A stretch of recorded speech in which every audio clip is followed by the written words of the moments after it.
During the height of the East Coast West Coast beef, Tupac released one of his biggest songs yet, Hit 'Em Up. This song was a nuke. He called everybody out. Biggie, Puffy, Bad Boy, the entire New York. He had bars for everyone. The last part of the song was a cherry on top. He had some words from Mobb Deep, even mentioning one of them had sickle cell. The first time I listened to that part, I didn't know what sickle cell was until I looked it up. I was like, oh shit, he's going all out with this. The reason he went after them was because of misinterpreted lyrics on Mobb Deep's song Survival of the Fittest. They said, Thug life, we still living it. Tupac thought they were talking about him, so he clapped back on Hit 'Em Up. As you know, the aftermath of Hit 'Em Up turned up the beef.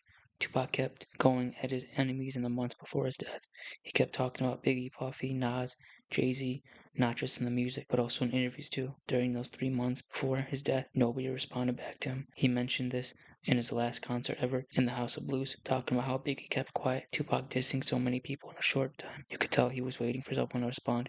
He had more songs in the vault for everyone. In his last album, The Donk Illuminati, which released after his death, he had songs like Against All Odds and Bomb First. Those are heavy-hitting songs that kept going. At East Coast rappers, it would have been crazy the responses we could have got if he lived longer. The entire New York ganging up on Pac would have been interesting, but I know Pac would have held his own. If the beef kept going, it would have been the biggest hip-hop has ever seen. The only response that we got was Mobb Deep's Drop a Gem on 'Em, which released on August 25th, 1996, about 2 weeks before Tupac's death. Mobb Deep doesn't actually say his name on the track, but they imply it.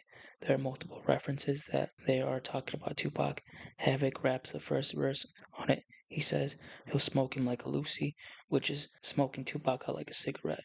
Havoc also mentions the island, which is Rikers Island, where Tupac spent his time in jail. Then he says Thug Life and Vibe magazine on the next line.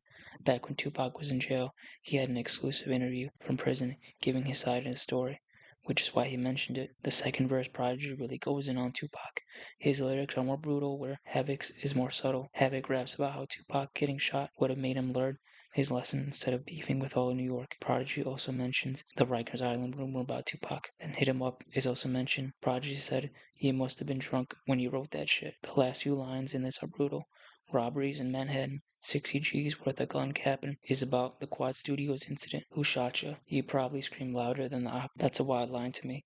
Getting robbed and shot will make anybody scream loudly. Then the chorus repeats, and that's the end of the song. Mobb Deep did their thing on the track. It's not a bad diss overall. It would have been better if they mentioned it directly, but everyone knows who they are talking about. A response like this is what we would have gotten from more New York rappers if Tupac lived long enough, but it's crazy that one line from Hit 'Em Up got them to respond with the whole record. Hypothetically speaking, I think that Tupac's response to them would have been crazy. He would have gone after both of them, just like he did with Hit 'Em Up. It would have been another classic diss record. When Tupac disses you, he doesn't spare you. He'll call you out with all the subliminals. A lot of these New York rappers at the time were slick with the subliminals. On his Machiavelli album, tracks like Bomb for Us and Against All Odds are classic diss records that go after more New York rappers. He doesn't mention Mobb Deep in the song, but he could if he wanted to. Just like Hit 'Em Up, he could have lyrically sparred with him record for record. If Tupac didn't die early, we could have got that. But who knows who else could have responded. Biggie responded after his death with Longest Goodnight, but you know he's talking about Pac. Get rid of the subliminals and just name drop. Hip hop has always been a competitive sport. To be the best, you have to call people out in your league. You're not going to be a heavyweight fighting a lightweight. Now you have to lyrically spar with whoever wants the crown. And with Biggie releasing Who Shot You after Pac went to jail, it started the battle. Once Tupac came home, he started the war with one record. Mobb Deep heard it and decided to go after the biggest rapper at the time. It's just another what if in hip hop. Personally, I think Tupac would have went all out war with them, and not just that, but also interviews calling them out too. But what do you guys think would have happened? Who had the edge in this battle? Tupac or Mobb Deep? Let's talk about it in the comments.